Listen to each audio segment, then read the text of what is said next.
A propósito de unas estadísticas que ha entregado el Instituto de Planificación Nacional, el Instituto de Estadísticas Nacional de México, y ha publicado cuál es el índice de asesinatos en el 2017, que son las últimas cifras. Tasa de homicidios son 25 asesinatos por cada 100.000 habitantes en México. Brasil tiene una tasa de 29, Colombia de 24. Es decir, México se sitúa por encima de Colombia y está pisándole los talones, lamentablemente, en estas estadísticas a Brasil. 85 personas asesinadas en México cada día, dice el Instituto de Estadísticas de su país, en el 2017, según estas cifras. Entre 2016 y 2017 los asesinatos se incrementaron en un 27%, 31.174 personas asesinadas en el 2017. Y coincidentemente el presidente Trump ha capitalizado la publicación de estas estadísticas y ha hablado de la necesidad, de la urgencia de una mayor seguridad fronteriza. Dice que los demócratas quieren que las fronteras sean abiertas. ¿Tiene razón el presidente Trump al referirse a la necesidad de una seguridad fronteriza? ¿Qué opina usted? Sí, este es un tema que ha sido recurrente en los últimos 20 o quizás hasta 30 años. ¿Qué tanto la violencia en México se desborda hacia Estados Unidos? Y las propias agencias estadounidenses, en su reporte más reciente, la DEA, establece que si bien la violencia, por ejemplo, en las ciudades fronterizas de México, como Ciudad Juárez o Tijuana, es sumamente alta o ha sido en algunos episodios de los últimos 20 años, la violencia no automáticamente se transporta al lado estadounidense de la frontera. Entonces, pues básicamente el presidente Trump está utilizando la cifra extremadamente grave, alarmante y preocupante de más de 31,000 muertos en México en 2017 para sus propósitos internos de política. Ahora, regresemos a la violencia en México porque me parece que ese es el tema esencial, más allá del uso político de esta. Es la tasa de homicidios más alta, al menos según los politólogos que conocen el asunto, desde los años 60. Es realmente grave, también la violencia no es que sea nacionalmente esparcida, sino que se concentra fundamentalmente en municipios específicos donde se vive realmente una carnicería. Estamos hablando de lugares como Acapulco, estamos hablando como el puerto de Manzanillo en Colima, estamos hablando de lugares como Tijuana que dieron una subida gigantesca. ¿Y de qué nos habla todo esto? Bueno, pues también los especialistas nos dicen la violencia no es solo una violencia, son distintas violencias y para atender cada una de ellas se necesitan distintos tipos de recetas. No es lo mismo la violencia que se genera, por ejemplo, en el puerto de Manzanillo, donde ven la entrada de los precursores químicos desde China y la pelea justamente por el control de esos cargamentos por parte de los grupos criminales, como la violencia en Tijuana, que es la violencia por el paso fronterizo y por la distribución de drogas en las zonas realmente tanto marginales como lugares turísticos. Entonces, cada una de ellas necesita una receta distinta para ser atacada. Lo que sí es cierto es también que el tema de la impunidad pues es básicamente el motor que está impulsando todo esto, porque el número de homicidios que son investigados y sentenciados al final pues ronda pues muy mínimamente, pues casi menos de 5% del total según estudios académicos. Entonces esto solo incrementa el costo, disminuye el costo de matar a alguien. Ahora, también hay que decir que pues justamente este mes un reporte de un centro de investigación que atiende a los legisladores del Congressional Research Service volvía a decir, y esto es interesante, que la estrategia contra los cabecillas del narcotráfico pues no ha resultado en México, que en lugar de aumentar, desbaratarlos y eliminarlos, lo único que ha hecho es que se creen más bandas pequeñas, pero con todavía fuerza aún más violenta. Esto no es sorpresa, pero es la estrategia que el propio gobierno de Estados Unidos ha impulsado y que ahora, y es muy interesante, el nuevo gobierno que va a tomar posesión en diciembre, pues está buscando una receta mexicana para hacerle frente. No sabemos exactamente cuál es la estrategia que López Obrador quiere seguir, pero ellos hablan de una receta mexicana de pacificación y dicen que tienen muy claro que hay que atender a un grupo específico de jóvenes hombres que son los principales, los protagonistas, tanto como víctimas como autores de la violencia. Rafael.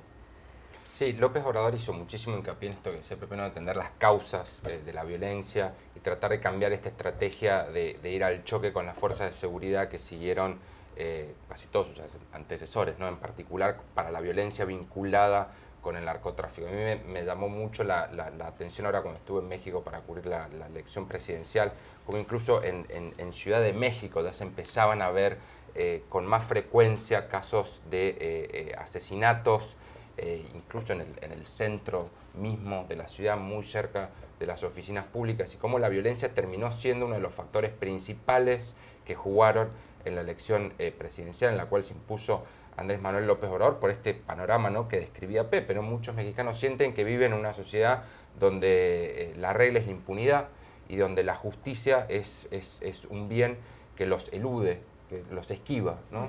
Y muchas personas realmente se ven forzadas a tener que vivir atrincheradas para poder protegerse de este azote de asesinatos que vive en México, que se ha convertido en uno de los países más violentos del mundo.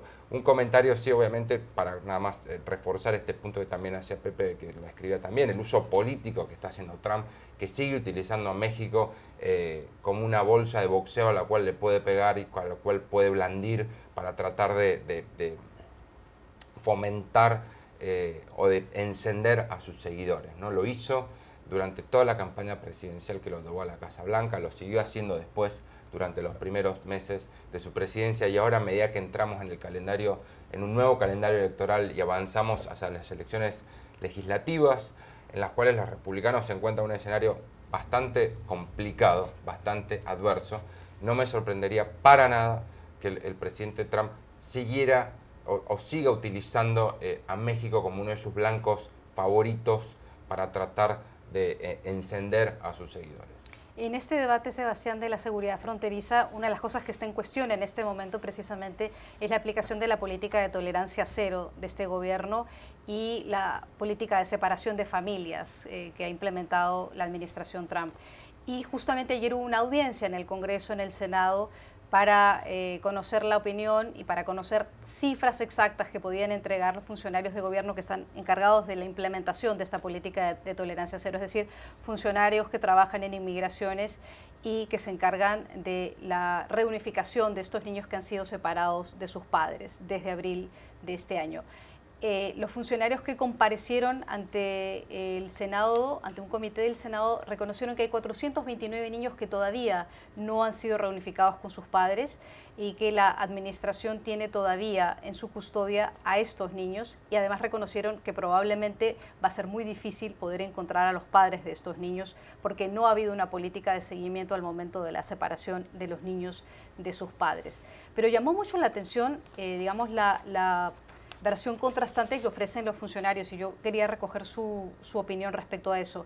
Un funcionario, por ejemplo, del Ministerio de Salud, del Servicio de Salud Pública, dijo, Jonathan White, dijo que la Oficina de Reasentamiento de Refugiados del Departamento de Salud había planteado las preocupaciones que tenía respecto de la separación de niños y lo que implica para ellos el riesgo significativo de daños a los niños. Esos fueron los términos que se refirió este funcionario. Mientras que otro funcionario, Matthew Albance, que es el segundo del Servicio de Inmigración y Aduanas, comparó estos centros de detenciones con campamentos de verano, textualmente, y dijo en otro momento que limpiar inodoros era un pasatiempo para aquellos niños que se quedaban en algunos de estos centros de detención.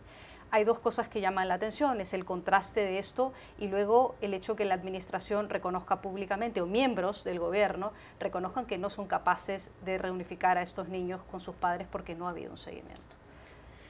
He estado hablando con gente vinculada al tema, gente del gobierno de diferentes aspectos en las últimas semanas, y lo que queda claro, te dirán casi todos, sean a favor o en contra, que no hubo ninguna planificación, ninguna preparación para una política que ya es muy compleja, separar familias. Hubo una orden, háganlo, y se empezó a hacer, con todos esos resultados. Los centros, algunos estarán mejor, otros están peor. ProPublica, donde trabajo yo, he hecho un reportaje sobre los centros en Chicago, que parecen, o sea, intentan tratar bien a los niños, no es que son centros de tortura, pero obviamente solo el hecho burocrático, kafkaesco, de detener gente y crearte un problema burocrático, separando de hijos, de padres y mandándolos a diferentes estados, me parece estar en contra de toda la lógica, sino la humanidad, ¿no? Volviendo al tema de la seguridad de la frontera, un momento, hay un tema que quiero puntualizar. Sí. La frontera ya está segura. O sea, es dramático. Yo he vivido y cubierto la frontera empezando en los años 90 en San Diego y El Paso, y como dijo Pepe, San Diego y El Paso se han convertido en ciudades muy, muy seguras. Antes era menos así. Antes la Policía Federal Mexicana cruzaba de Tijuana a San Diego y tenía redes de robar autos y los traían a Baja California, los ibas manejando los autos, ¿no? O sea, pero eso acabó porque la policía fronteriza de Estados Unidos tenía 4.000 agentes en aquel entonces, ahora tiene 20.000. Entonces, el tema de los asesinatos en México es dramático. Estados Unidos tiene que ayudar. Creo que la forma de ayudar sería aplicar algunas lecciones a las políticas de policía municipal que hemos tenido en este país con éxito en ciudades como Nueva York para mejorar el tema del crimen y ayudar a México con esto, que es finalmente el gran desafío, reformar la justicia y la policía. Pero seguir hablando de la frontera como si estuviera fuera de control es un chiste. Y además hay otro aspecto que le quería preguntar a usted, que ha cubierto la frontera muchos años, es el paso de armas de los Estados Unidos a México. Son con las armas de Estados Unidos, que se fabrican aquí en Estados Unidos, que se cometen esos asesinatos, ¿es correcto? Alguna parte. Yo creo que eso, tampoco hay voces en México que te hablarían que si no hubiera armas en Estados Unidos no habría violencia en México. Tampoco es cierto, pero sí, desde luego, hay flujos que van en las dos direcciones y el problema de las armas que van al sur y el dinero del narco que va al sur y el lavado de dinero del narco que se hace en Estados Unidos son temas que Estados Unidos también tiene que enfrentar. Pero sí, el flujo de las armas, si se pudiera reducir yendo al sur, sería una forma de ayudar a pacificar sitios en México.